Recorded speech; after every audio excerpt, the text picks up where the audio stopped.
Hi friends, welcome to Easy and Home Style Cooking. I'm Mrs. Ragini. Today, I'm going to share my grandmother's recipe for whichever festival it may be or whenever we go to her house. She always used to make this dish, dear friends, and we used to love it like anything, but little bit oily at that time. We never used to think this is too much of oil or this is too much of fat. Nowadays, we are health conscious and we think, whoa, this is too oil. But this dish is simple and very tasty, and this is my grandmother style sweet puri. This sweet puri we are going to make it with rava, that is semolina. We are going to make the semolina sweet first, and then we are going to stuff it in wheat flour dough and make into small puri size. She never used to make it into small sizes, dear friends. She used to make it like a batura size, and she used to give that. One was like full for our stomach.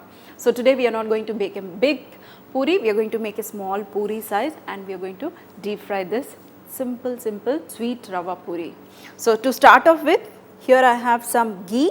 What I am going to do is, first we are going to slightly roast the suji, that is semolina. So I am going to add very little of ghee, and in this we are going to add the semolina, that is suji.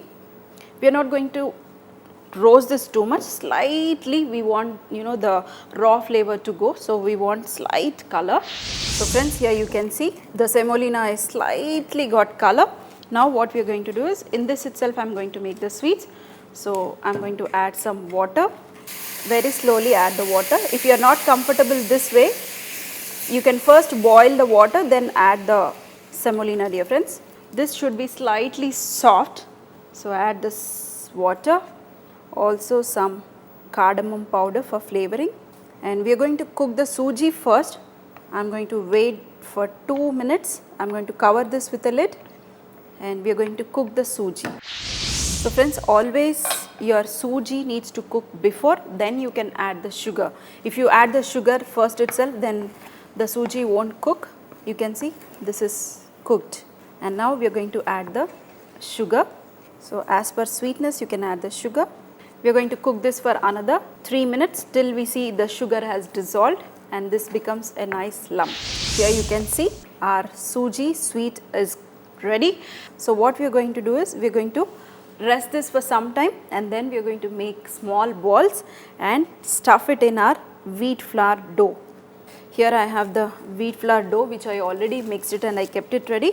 I have taken some wheat flour and I added little bit of salt and very little oil and some water and made it into a nice soft dough. It should not be too soft, not too hard. So I am going to divide this into 3, and we are going to make 3 puris out of this. That too sweet puris, my grandmother's style. If you want, even you can make rotis also. I already showed you how to make rava bobbatlu, so you can try to make that also.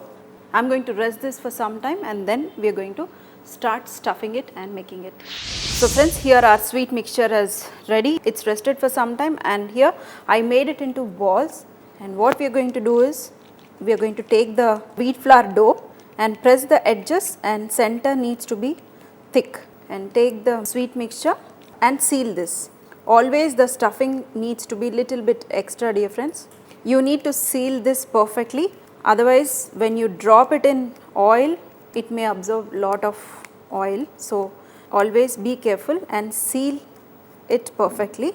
Dough with the stuffing is ready.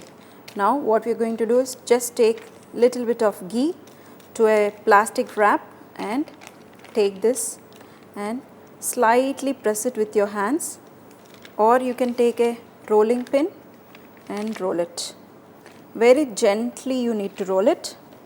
If it is sticking, you can add ghee or oil. You can see very gently I made it. Try to roll as thin as possible. So here the oil is also hot, and we are going to drop this. And my grandmother used to make even bigger in size, dear friends. Here the oil is hot, and drop it. Increase the flame.